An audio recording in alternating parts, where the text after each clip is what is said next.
All of you welcome to Plus One Zoology online class. Today we are continuing with this chapter Animal Kingdom part 10. We are going to talk about subphylum Vertebrata. Already Urochordata and Cephalochordates were discussed in our last class. Today we are starting with subphylum Vertebrata. General ക്യാരക്ടേഴ്സിലേക്ക് കടക്കാം. വെർട്ടിബ്രേറ്റ്സിന് notochord embryonic സ്റ്റേജിൽ മാത്രമേ കാണപ്പെടുന്നുള്ളൂ. Possess notochord during the embryonic period. അതിനുശേഷം notochord is replaced by vertebral column in adult. അതായത് embryonic stage കഴിഞ്ഞിട്ട് adults ആയി മാറുമ്പോഴത്തേക്കും ഈ നോട്ടോകോഡിനെ റീപ്ലേസ് ചെയ്തുകൊണ്ട് നട്ടല് അഥവാ വെർട്ടിബ്രൽ കോളം ഉണ്ടാകും. ഇനി വെർട്ടിബ്രേറ്റ്സിന് വെൻട്രൽ മസ്കുലാർ ഹാർട്ടാണ്, പേശി നിർമ്മിതമായിട്ടുള്ള വെൻട്രൽ ഹാർട്ടാണ്, ശരീരത്തിൻ്റെ അടിഭാഗത്ത് വെൻട്രൽ സൈഡിലായിട്ട് കാണപ്പെടുന്ന മസ്കുലാർ ഹാർട്ടാണ് ഇവിടുത്തെ മറ്റൊരു സവിശേഷത. Kidneys are used for excretion and Osmo regulation. Excretion എന്ന് പറഞ്ഞാൽ എല്ലാവർക്കും അറിയാം, വിസർജനം. ശരീരത്തിന് ആവശ്യമില്ലാത്ത പദാർത്ഥങ്ങളെ വെളിയിലേക്ക് കളയുന്ന പ്രോസസ്സിനെ വിളിക്കുന്ന പേരാണ് എക്സ്ക്രീഷൻ. എന്നാൽ ഓസ്മോ റെഗുലേഷൻ ഒരുപക്ഷെ നിങ്ങൾ പലരും ഇത് ആദ്യമായിട്ട് കേൾക്കുന്നതായിരിക്കും. ഓസ്മോ റെഗുലേഷൻ എന്ന് പറഞ്ഞാൽ regulation of water ion balance in our body. നമ്മുടെ ശരീരത്തിനകത്ത് ജലത്തിൻ്റെയും ലവണത്തിൻ്റെയും ബാലൻസിങ് മെയിൻറ്റെയിൻ ചെയ്യുന്ന പ്രോസസ്സിനെ വിളിക്കുന്ന പേരാണ് ഓസ്മോ റെഗുലേഷൻ. ഇനി paired appendages may be fins or limbs. എന്താണ് ഫിൻസ് എന്ന് പറഞ്ഞാൽ? ചിറകുകൾ അല്ലെങ്കിൽ കൈകാലുകൾ. ഇതാകാം അപ്പൻഡേജസ് അഥവാ സഞ്ചരിക്കുവാൻ സഹായിക്കുന്ന, ലോക്കോമോഷന് സഹായിക്കുന്ന ഓർഗൻസ്. ഒന്നുകിൽ ചിറകുകളാകാം അല്ലെങ്കിൽ കൈകാലുകൾ. ഇനി വെർട്ടിബ്രേറ്റ്സിൻ്റെ ക്ലാസിഫിക്കേഷൻ വളരെ ശ്രദ്ധിക്കേണ്ട ഒരു ഭാഗമാണ്. ഇത് പല അവസരങ്ങളിലും ഇതേ ചാർട്ട് നമ്മൾ ക്വസ്റ്റ്യനിൽ തന്നിട്ട് ഏതെങ്കിലുമൊക്കെ ഭാഗം ബ്ലാങ്ക് ആയിരിക്കും, അത് ഫില്ല് ചെയ്യാൻ ചോദിക്കും. വെർട്ടിബ്രേറ്റ്സിനെ പ്രധാനമായിട്ട് രണ്ടായിട്ട് ക്ലാസിഫൈ ചെയ്യാം.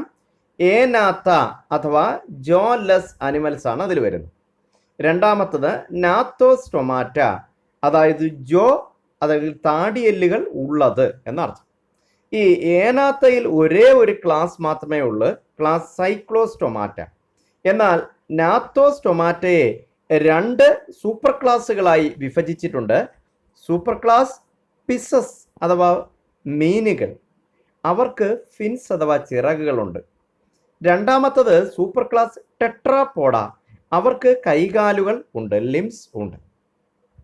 ഇനി സൂപ്പർ ക്ലാസ് പിസസിനെ അല്ലെങ്കിൽ ഫിഷസിനെ പ്രധാനമായിട്ട് രണ്ട് ക്ലാസ്സുകളായി തരംതിരിക്കാം.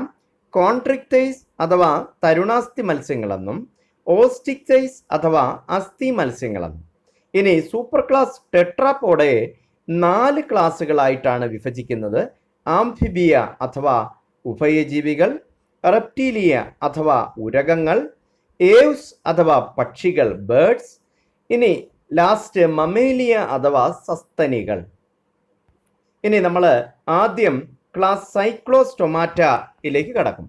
ഈ സൈക്ലോസ്റ്റൊമാറ്റ എന്ന് പറഞ്ഞാൽ ഏനാത്ത എന്ന് പറയുന്ന വിഭാഗത്തിൽ ഉൾപ്പെടുന്ന ഒരേ ഒരു ക്ലാസ്സാണ്, ജോബോൺ ഇല്ലാത്തവർ എന്നാണ് അർത്ഥം. ഇനി general characters. All are ectoparasites on fishes, അതായത് വലിയ മീനുകളുടെ പുറത്ത് ബാഹ്യപരാതങ്ങളായിട്ട് ജീവിക്കും. എന്നിട്ട് ആ വലിയ മീനുകളിൽ നിന്ന് രക്തവും മറ്റ് പദാർത്ഥങ്ങളൊക്കെ ഊറ്റി കുടിച്ചാണ് ജീവിക്കുന്നത്. ഇനി they have 6 to 15 pair of gill slits for respiration.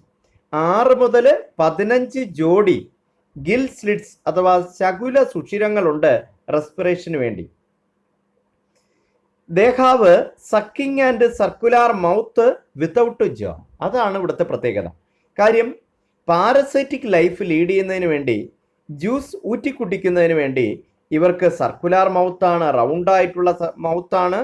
കൂടാതെ സക്കിംഗ് ടൈപ്പാണ്. എന്താണ്? ഊറ്റി കുടിക്കുവാൻ കപ്പാസിറ്റി ഉള്ള മൗത്താണ് ഇവർക്കുള്ളത്. അതായത് sucking and circular mouth without jaw, അവിടെ താടിയെല്ലുകൾ ഇല്ല. ഇനി no scales or paired fins, ഇവരുടെ സ്കിന്നിൽ ശൽക്കങ്ങൾ അഥവാ സ്കെയിൽസ് ആബ്സെൻ്റ് ആണ്. കൂടാതെ ജോഡികളായിട്ട് കാണപ്പെടുന്ന ഫിൻസ് അഥവാ ചിറകുകളും ഇല്ല. അങ്ങ് ചിറകുകളുണ്ട്, പക്ഷെ ജോഡികളായിട്ട് അല്ല. Cartilaginous cranium and vertebral column, അതായത് ക്രേനിയം അഥവാ തലയോടും വെർട്ടിബ്രൽ കോളവും ഉണ്ട്, പക്ഷേ അത് അസ്ഥികൾ കൊണ്ടല്ല നിർമ്മിച്ചിരിക്കുന്നത്, തരുണാസ്ഥികൾ അഥവാ കാർട്ടിലേജ് കൊണ്ടാണ് നിർമ്മിച്ചിട്ടുള്ളത്.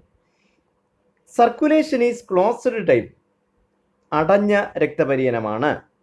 ഇനി ദർ മറൈൻ, ഇവര് കടലിലാണ് താമസിക്കുന്നത്, പക്ഷെ അവിടെ ഒരു പ്രത്യേകതയുണ്ട്. But they migrate for spawning to fresh water, അതായത് മുട്ടയിടുന്നതിന് വേണ്ടി ഇവ ഫ്രഷ് വാട്ടറിലേക്ക് ദേശാടനം നടത്തി വരും. ആഫ്റ്റർ സ്പാനിങ്, മുട്ടയിട്ടതിന് ശേഷം അഡൽറ്റ് മരിച്ചു പോകും. They will die. Their larva after metamorphosis return to ocean, അതായത് ഇവരുടെ ലാർവ അഥവാ അഡൽറ്റുമായിട്ട് യാതൊരു സാമ്യമില്ലാത്തത് അതാണ് ലാർവ. ആ ലാർവ രൂപാന്തരണം സംഭവിച്ച ശേഷം അവർ നേരെ കടലിലേക്ക് മടങ്ങിപ്പോകും. ഇനി എക്സാമ്പിൾസ് പരിശോധിച്ച് നോക്കാം. പെട്രോമൈസൺ, അതിന് ലാംപ്രേ എന്ന് വിളിക്കും. രണ്ടാമത്തത് മിക്സിൻ അഥവാ ഹാഗ് ഫിഷ് എന്ന് വിളിക്കും. നമുക്ക് ഇവരുടെ ഈ സൈക്ലോസ്റ്റൊമാറ്റയ്ക്കുള്ള എക്സാമ്പിൾസ് കാണാം. വളരെ വ്യക്തമായിട്ട് രണ്ട് പിക്ചേഴ്സ് ഞാൻ കൊടുത്തിട്ടുണ്ട്. ഇതാണ് പെട്രോമൈസൺ, കണ്ട സർക്കുലാർ മൗത്ത് വളരെ ക്ലിയർ ആയിട്ട് കാണാം, സക്കിങ് ആൻഡ് സർക്കുലാർ മൗത്ത്. അടുത്തത് മിക്സിൻ. ഇനി നമുക്ക് അടുത്ത ക്ലാസ്സിലേക്ക് കടക്കാം. ക്ലാസ് കോൺട്രിക്തൈസ് അഥവാ തരുണാസ്ഥി മത്സ്യങ്ങൾ. ജനറൽ ക്യാരക്ടേഴ്സ് ഫസ്റ്റ് ഒന്ന് പറയാം. They have streamlined body, ധാരാരഹിതമായിട്ടുള്ള body, boat shaped body. They are predaceous, മറ്റു ജീവികളെ പിടിച്ച് തിന്നുന്നവരാണ് മിക്കവാറും കോൺട്രിക്തൈസ് അഥവാ തരുണാസ്ഥി മത്സ്യങ്ങൾ. ഇനി notochord persistent through out the life, ജീവിതകാലം മുഴുവൻ നോട്ടോക്കോഡ് പെർസിസ്റ്റ് ചെയ്യും, അവിടെ നിലനിൽക്കും. ദേ ആർ പോയിക്കുലോതേമസ് അഥവാ കോൾഡ് ബ്ലഡഡ് ആനിമൽസ് ആണ്. എന്ന് പറഞ്ഞാൽ they are not able to maintain constant body temperature, നമ്മളെപ്പോലെ അല്ല. ഇനി ടു ചേമ്പേർഡ് ഹാർട്ട്, അതായത് ഹൃദയത്തിൽ രണ്ടറകൾ, ഒരു ഏട്രിയം അഥവാ ഓറിക്കിളും ഒരു വെൻട്രിക്കിളും. സെക്സസ് ആർ സെപ്പറേറ്റ്, അതായത് മെയിലും ഫീമെയിലും സെപ്പറേറ്റ് ആണ്, അതിനെ ഡൈഷ്യസ് എന്ന് വിളിക്കാം. In male pelvic fin bears clasper, അതായത് മെയിൽസിന് ഇണചേരുന്നതിന് സഹായിക്കുന്ന ക്ലാസ്പർ എന്ന് പറയുന്ന ഭാഗം ഉണ്ട്. ഇനി ആ ക്ലാസ്പേഴ്സ് ഉള്ളത് കൊണ്ട് തന്നെ ഈ കോൺട്രിക്തൈസ് അഥവാ തരുണാസ്ഥി മത്സ്യങ്ങൾ അവരെ ഇന്റേണൽ ഫെർട്ടിലൈസേഷനാണ് ലീഡ് ചെയ്യുന്നത്, യാന്തര ബീജസംയോജനം. Many of them are viviparous എന്ന് പറഞ്ഞു കഴിഞ്ഞാൽ മിക്കവാറും കോൺട്രിക്തൈസ് കുഞ്ഞുങ്ങളെ പ്രസവിക്കുകയാണ് ചെയ്യുന്നത്.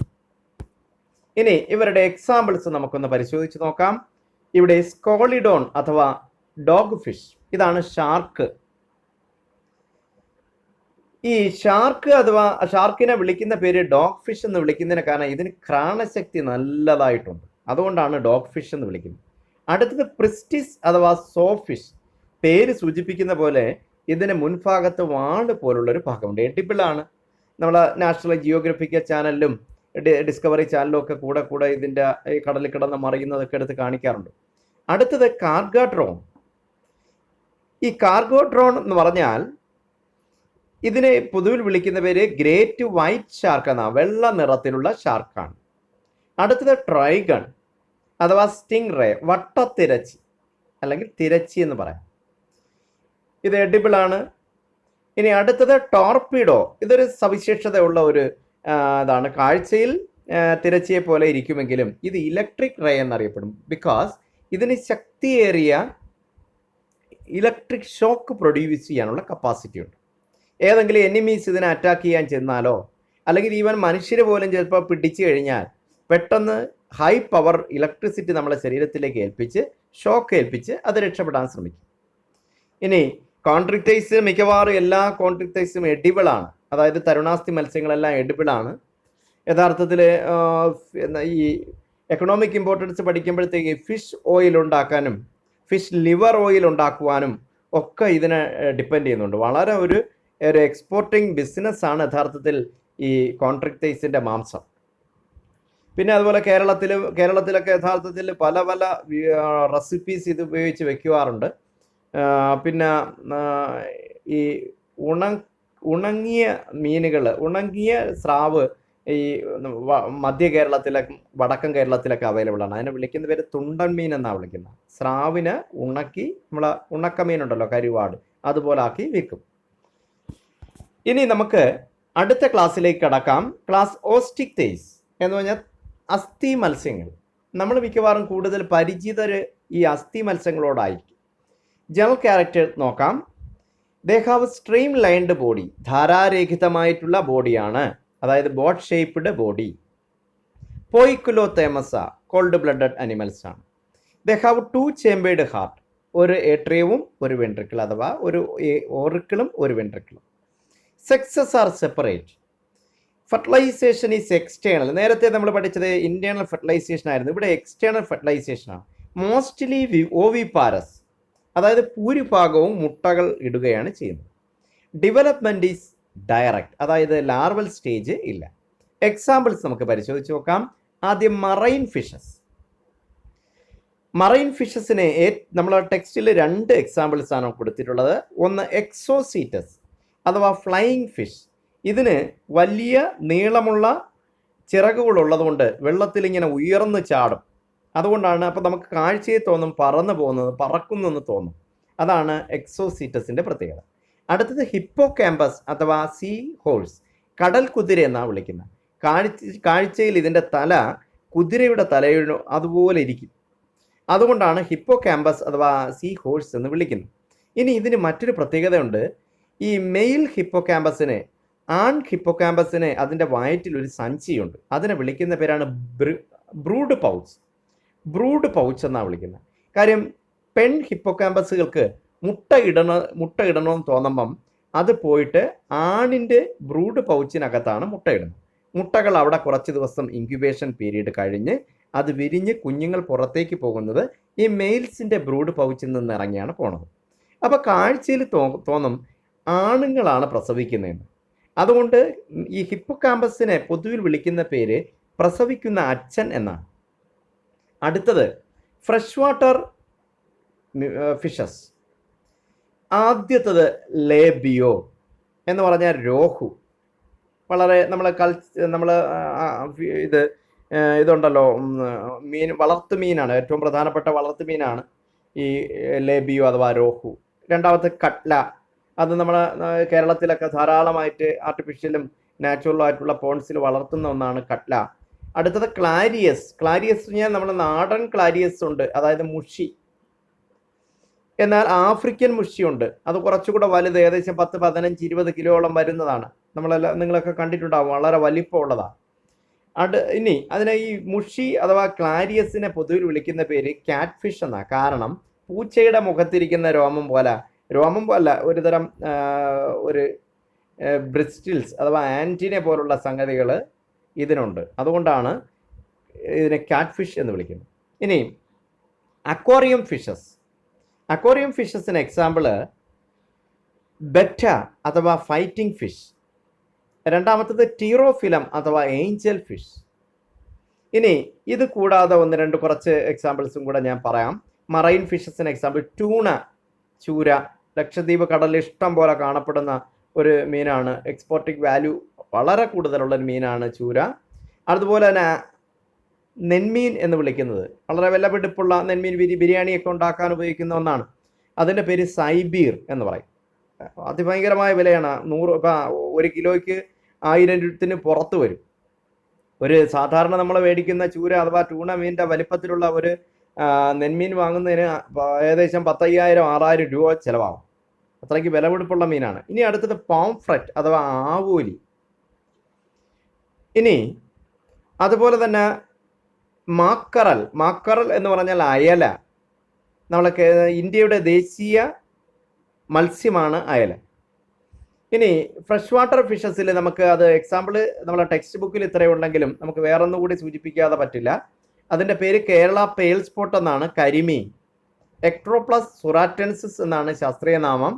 കേരളത്തിൻ്റെ സംസ്ഥാന മത്സ്യമായിട്ട് നമ്മൾ കൺസിഡർ ചെയ്യുന്നത് ഈ എക്ട്രോപ്ലസ് സുറാറ്റൻസിസ് അഥവാ കേരള പെയിൽ സ്പോട്ട് അഥവാ കരിമീനെയാണ്.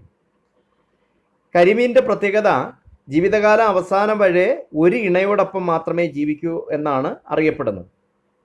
കൂടാതെ കരിമീൻ പൊള്ളിച്ചത്, കരിമീൻ മാപ്പാസ് ഒക്കെ യഥാർത്ഥത്തിൽ കേരളത്തിലെ ടൂറിസം രംഗത്ത് വളരെ പ്രചാരത്തിലുള്ള റെസിപ്പീസാണ്. ഇനി നമുക്ക് ഇതിൻ്റെ എക്സാമ്പിൾസിലേക്ക് നോക്കാം. ആദ്യത്തത് എക്സോസീറ്റസ് ഫ്ലൈയിങ് ഫിഷ്, അടുത്തത് ഹിപ്പോകാമ്പസ്, അടുത്തത് ബെറ്റ, അടുത്തത് ടിറോഫിലം അഥവാ ഏഞ്ചൽ ഫിഷ്. ഇതാണ് ക്ലാരിയസ് അഥവാ മുഷി. ഇത് അതായത് മിഡിൽ, ലോവർ മിഡിൽ ലേബിയോ, അടുത്തത് കട്ല. ഇനി ഇവിടെ നിന്ന് ചോദിക്കുന്ന ഒരു പ്രധാനപ്പെട്ട ചോദ്യം, ഡിസ്റ്റിങ്ക്വിഷ് ബിറ്റ്വീൻ കോൺട്രിക്ടൈസ് ആൻഡ് ഓസ്റ്റിക്ടൈസ്. യഥാർത്ഥത്തിൽ നമ്മൾ ക്യാരക്ടേഴ്സിൽ, ജനറൽ ക്യാരക്ടേഴ്സിൽ പഠിച്ചു പോകേണ്ടതാണ്. പക്ഷേ അത് നമുക്ക് ഡിസ്റ്റിങ്ക്വിഷ് ചെയ്ത് പഠിക്കാനുള്ളത് കൊണ്ട് മാത്രം ഞാനത് സെപ്പറേറ്റ് ചെയ്ത് എഴുതിയേക്കുന്നത്. അതൊന്ന് വായിക്കാം. കോൺട്രിക്ടൈസ് ഒരു ഭാഗത്ത്, ഓസ്റ്റിക്ടൈസ്. കോൺട്രിക്ടൈസ് മറൈനാണ്, എന്നാൽ ഓസ്റ്റിക്ടൈസ് മറൈനുമാണ് ഫ്രഷ് വാട്ടറുമാണ്. അത് രണ്ട് സ്ഥലത്തും ഇതിനെ കാണും. ഇതിൻ്റെ endoskeleton is made up of cartilage കൊണ്ടാണ് നമ്മൾ ചെയ്യണം. പക്ഷേ ഓസ്റ്റിക്ടൈസിൻ്റെ endoskeleton is made up of bones and cartilage. Ventral മൗത്താണ് കോൺട്രിക്ടൈസിന്, അതായത് സ്രാവിൻ്റെയൊക്കെ മൗത്ത് കുറച്ച് അടിഭാഗത്തായിട്ട് കാണും, അഥവാ. എന്നാൽ ഓസ്റ്റിക്ടൈസിൻ്റെ മൗത്ത് ടെർമിനല. ഇനി വാൽച്ചിറക് രണ്ടായി വിഭജിച്ചേക്കണേൽ മുകൾ ഭാഗത്തുള്ളത് വലുതും താഴത്തത് ചെറുതുമായിരിക്കും കോൺട്രിക്ടൈസിന്. അതാണ് ഹെറ്ററോ സർക്കൽ കോഡൽ ഫിൻ. എന്നാൽ ഓസ്റ്റിക്ടൈസിന് വാൽച്ചിറക് രണ്ടായി വിഭജിച്ചിട്ടുണ്ട്. ചൂരയിലൊക്കെ കണ്ടിട്ടുണ്ട്, ചൂര ചാളയിലൊക്കെ കണ്ടിട്ടുണ്ടല്ലോ. രണ്ടായി വിഭജിച്ചിട്ടുണ്ട്, പക്ഷേ രണ്ടിനും ഈക്വൽ ലെങ്ത് ആയിരിക്കും. അതാണ് homocercal caudal fin. Operculum absent ആണ് കോൺട്രിക്ടൈസിൽ. ഓപ്പർക്കുലം എന്ന് പറഞ്ഞാൽ ചെകിള മൂടിയില്ല. അത് ഓസ്റ്റിക്ടൈസിലാകുമ്പോഴത്തേക്ക് ചെകിള മൂടി ഉണ്ട്, ഓപ്പർക്കുലം പ്രസന്റ്. എന്താ ചെകിള മൂടി എന്ന് പറഞ്ഞാൽ ആ ഗിൽസിനെ പ്രൊട്ടക്ട് ചെയ്തുകൊണ്ടുള്ള ഒരു കവറിങ്, അതാണ് ചെകിള മൂടി. ഈ നമ്മൾ മീനിൻ്റെ തലയൊക്കെ വേവിച്ച് കഴിക്കുമ്പോഴത്തേക്ക് ചെകിള മൂടി അതുപോലെ പ്രിസർവ് ചെയ്താണ് കഴിക്കുന്നത്. ചെകിള മൂടി പൊക്കിയിട്ടാണ് അതിൻ്റെ ഗിൽസ് വലിച്ച് പറിച്ച് കളയുന്നത്. Air bladder absent in case of chondrichthyes. കോൺട്രിക്ടൈസിന് ശരീരത്തിനകത്ത് എയർ ബ്ലാഡർ ഇല്ലാത്തതിനാൽ ഇവർക്ക് കണ്ടിന്യൂസ് ആയിട്ട് എപ്പോഴും നീന്തിക്കൊണ്ടേയിരിക്കണം, അല്ലെങ്കിൽ വെള്ളത്തിൽ താന്നു പോകും. എന്നാൽ ഓസ്റ്റിക്ടൈസിന് എയർ ബ്ലാഡർ ഉണ്ട്. അതുകൊണ്ട് കുറച്ച് നീന്തിയ ശേഷം അവർക്ക് ചിറക് വെച്ച് ബാലൻസ് ചെയ്ത് ഒരു സ്ഥലത്ത് തന്നെ നിൽക്കാൻ കഴിയും, താന്നു പോകില്ല. ഇനി പ്ലാക്കോയിഡ് സ്കെയിൽസ് ആണ് കോൺട്രിക്ടൈസ്. നല്ല സ്ട്രോങ് ആണ്, പക്ഷേ വളരെ ചെറുതാണ് പ്ലാക്കോയിഡ് സ്കെയിൽസ്. പക്ഷേ ഓസ്റ്റിക്ടൈസിന് ടീനോയിഡ് അഥവാ സൈക്ലോയിഡ് സ്കെയിൽസ് അഥവാ ശൽക്കങ്ങൾ അഥവാ പിനാലുകളാണ്. ഇന്റേണൽ ഫെർട്ടിലൈസേഷനാണ് കോൺട്രിക്ടൈസിന്, പക്ഷേ എക്സ്റ്റേണൽ ഫെർട്ടിലൈസേഷനാണ് ഓസ്റ്റിക്ടൈസിന്. വിവിപാരസ് ആയിരിക്കും ഭൂരിഭാഗം കോൺട്രിക്ടൈസും, എന്നാൽ ഓവിപാരസ് ആണ് ഭൂരിഭാഗം ഓസ്റ്റിക്ടൈസ്. ഇന്നത്തെ ക്ലാസ് ഇവിടെ അവസാനിക്കുന്നു.